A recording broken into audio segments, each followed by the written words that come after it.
নমস্কাৰ, মই ৰাহুলে লৈ আছোঁ আগন্তুক হ'বলগীয়া অসম চৰকাৰৰ বিভিন্ন এক্সাম যেনে এডিআৰই, আছাম পুলিচ ইত্যাদিৰ প্ৰতি লক্ষ্য কৰি কিছুমান ইম্পৰ্টেণ্ট MCQ তাৰে আজি 16 নম্বৰ পাৰ্টটি আলোচনা কৰিবলৈ ওলাইছোঁ আছাম হিষ্ট্ৰীৰ পৰা। আৰু ইতিমধ্যে মই বিভিন্ন ভিডিঅ'ৰ চিৰিজো সম্পূৰ্ণ কৰিছোঁ। যদি আপোনালোকে ভিডিঅ'বোৰ চোৱা নাই, ভিডিঅ'টিৰ ডেছক্ৰিপশ্যনতে পাব ভিডিঅ'বোৰৰ লিংক। আৰু ইতিমধ্যে হৈ যোৱা ভিডিঅ'সমূহৰো আপোনালোকে PDF ডাউনলোড কৰিব পাৰিব মোৰ টেলিগ্ৰাম চেনেলৰ পৰা। টেলিগ্ৰাম চেনেলৰ লিংকো মই ভিডিঅ'টিৰ ডেছক্ৰিপশ্যনতে দি দিম। আৰু ইতিমধ্যে হৈ যোৱা ভিডিঅ'সমূহত মই কিছু প্ৰিভিয়াছ ইয়াৰৰ কুৱেশ্যন, কাৰেণ্ট এফেয়াৰ্ছ আৰু কিছু ইম্পৰ্টেণ্ট কুৱেশ্যন আলোচনা কৰিছোঁ, পাৰিলে চাই ল'ব। পিছে বলক পলম নকৰাকৈ আজি আছাম হিষ্ট্ৰীৰ 16 নম্বৰ পাৰ্টটি আলোচনা কৰোঁ। 211 number question, in which place first battle between Burmese and British টুক প্লেচ। বাৰ্মিজ বা মান আৰু ব্ৰিটিছৰ মাজৰ প্ৰথম যুদ্ধখন ক'ত সংঘটিত হৈছিল বুলি সুধিছে। ইয়াত আছে বিক্ৰমপুৰ ইন কাছাৰ, বি দিছে চৰাইঘাট ইন গুৱাহাটী, চি দিছে আছাম চকী, ডি দিছে যোৰহাট আছাম। ইয়াৰ ৰাইট এনচাৰটো হ'ব এ বিক্ৰমপুৰ ইন কাছাৰ। কাছাৰৰ বিক্ৰমপুৰতে হৈছিল প্ৰথমখন যুদ্ধ মান আৰু ব্ৰিটিছৰ মাজত। Next question 212 number, in which year the first battle between Burmese and British টুক প্লেচ।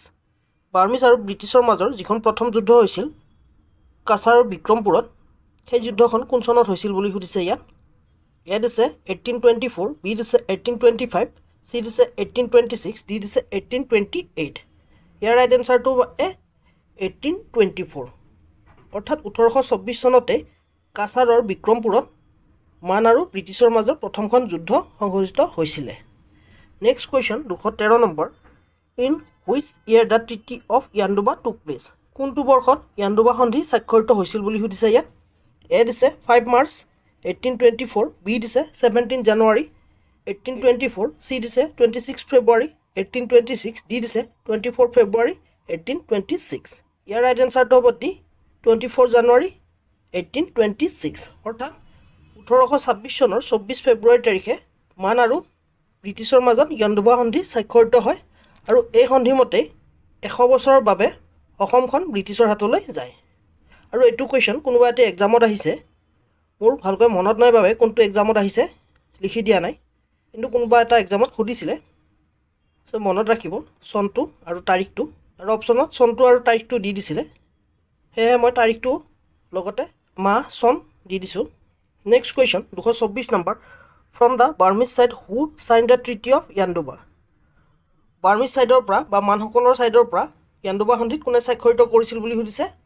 এ মাহামিন হালা কায়ু, বি দিছে কিং আভা বা যাক অম্ৰপুৰা বুলি জনা যায়, চি দিছে মিংগি মাহা তিলৱা, ডি দিছে কিং বডুপায়া। ইয়াৰ ৰাইট এনচাৰটো হ'ব এ মাহামিন হালা কায়া। পিছত অকণমান বেছিকৈ লিখা গৈছে।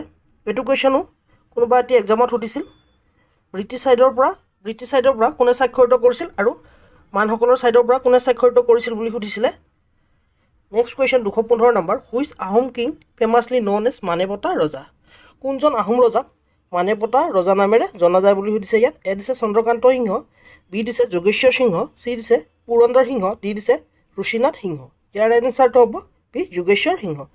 যোগেশ্বৰ সিংহকে মানেপতা ৰজা নামেৰে জনা যায়, কাৰণ যেতিয়া মানে অসম আক্ৰমণ কৰিছিল আৰু অসম আক্ৰমণ কৰি তেওঁলোকে যোগেশ্বৰ সিংহক ৰজা হিচাপে পাতি যায় বা মানৰ তলতীয়া ৰজা হিচাপে যোগেশ্বৰ সিংহক পাতি যায়।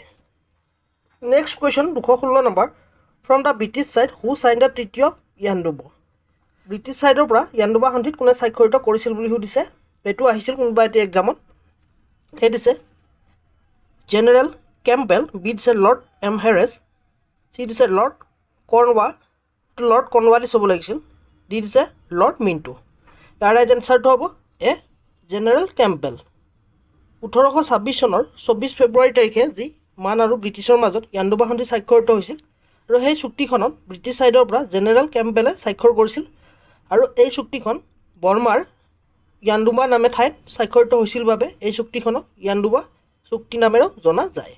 নেক্সট কুৱেশ্যন 217 নম্বৰ, in the battle of Mahagarh 1822 who is the chief of Ahom force. 1822 চনৰ মহাগড়ৰ যি যুদ্ধ হৈছিল, সেই যুদ্ধত আহোমৰ সেনাৰ চিফ কোন আছিল বুলি সুধিছে ইয়াত। এ দিছে চন্দ্ৰকান্ত সিংহ, বি দিছে যোগেশ্বৰ সিংহ, চি দিছে গৌৰীনাথ সিংহ, ডি দিছে পুৰন্দৰ সিংহ। ইয়াৰ ৰাইট এনচাৰটো হ'ব এ চন্দ্ৰকান্ত সিংহ। 1822 চনৰ মেহগড়ৰ যি যুদ্ধ হৈছিল সেই যুদ্ধত আহোম ফ'ৰ্চৰ চিফ আছিল Chandrakanta Singha. Next question 218 number. In the battle of Mahgarh 1822 who is the general of Burmese force. 1822 চনৰ মেহগড়ৰ যুদ্ধত বাৰ্মিজ ফ'ৰ্চৰ জেনেৰেল কোন আছিল বুলি সুধিছে ইয়াত। এ দিছে মহামিন হালাকায়া, বি দিছে কিং আভা যাক অম্ৰপুৰা নামেৰে জনা যায়, চি দিছে মিংগি মহা বান্দুলা, ডি দিছে কিং বডুপায়া। ইয়াৰ ৰাইট এনচাৰটো হ'ব C Mingyi Maha Bandula. Next question 219 number. Which tribe of Assam celebrated the Rongker festival. অসমৰ কোনটো জনজাতিয়ে ৰংকেৰ উৎসৱটি পালন কৰে বুলি সুধিছে ইয়াত। এ দিছে ডিমাচা, বি দিছে মিচিং, চি দিছে কোচ, ডি দিছে কাৰ্বি। ইয়াৰ ৰাইট এনচাৰটো হ'ব কাৰ্বি, অৰ্থাৎ ডি হ'ব ইয়াৰ ৰাইট এনচাৰ। এনচাৰটো লিখিব থাকি গ'ল। Next question 220 number. Srimanta Foundation organise as an event for cultural unity known as. Srimanta ফাউণ্ডেশ্যনে এটা কালচাৰেল ইউনিটিৰ বাবে এটি ইভেণ্ট অৰ্গেনাইজ কৰে, সেইটোৰ নাম কি দিছে চাকু বা ব্ৰিজ, বি দিছে মিলন, চি দিছে বন্ধু, ডি দিছে মিত্ৰ। ইয়াৰ ৰাইট এনচাৰটো এ চাকু। শ্ৰীমন্ত ফাউণ্ডেশ্যনে কালচাৰেল ইউনিটিৰ বাবে সাকু নামৰ এটি ইভেণ্ট অৰ্গেনাইজ কৰে আৰু এই অনুষ্ঠানটোত অসমৰ বিভিন্ন লোকনৃত্যসমূহ প্ৰদৰ্শন কৰা হয় আৰু ইয়াৰ জৰিয়তে কালচাৰেল ইউনিটি গঢ়াৰ বাবে প্ৰচেষ্টা চলায়। চ' আজিলৈ আশা কৰোঁ মোৰ ভিডিঅ'টিৰ জৰিয়তে আপোনালোকে উপকৃত হ'ব। যদি ভিডিঅ'টি ভাল লাগিছে লাইক কৰিব, কিবা আপডেট কৰিবলগীয়া থাকিলে মোক কমেণ্ট কৰি জনাব পাৰে। আৰু ইতিমধ্যে হৈ যোৱা ভিডিঅ'সমূহ যদি PDF ল'ব বিচাৰে মোৰ টেলিগ্ৰামৰ পৰা ল'ব পাৰিব। আৰু কোনোবা বন্ধু বান্ধৱী বা আত্মীয় যদি অসম চৰকাৰ বিভিন্ন এক্সামৰ প্ৰস্তুতি চলাই আছে পাৰিলে তেওঁলোকৰ সৈতেও চেনেলটো শ্বেয়াৰ কৰি দিব আৰু যোৱাৰ আগতে চেনেলটো ছাবস্ক্ৰাইব কৰিবলৈ নাপাহৰিব। আজিলৈ পুনৰ এটি নতুন ভিডিঅ'লৈ অতি শীঘ্ৰে লগ পোৱাৰ প্ৰতিশ্ৰুতিৰে আজিলৈ ধন্যবাদ।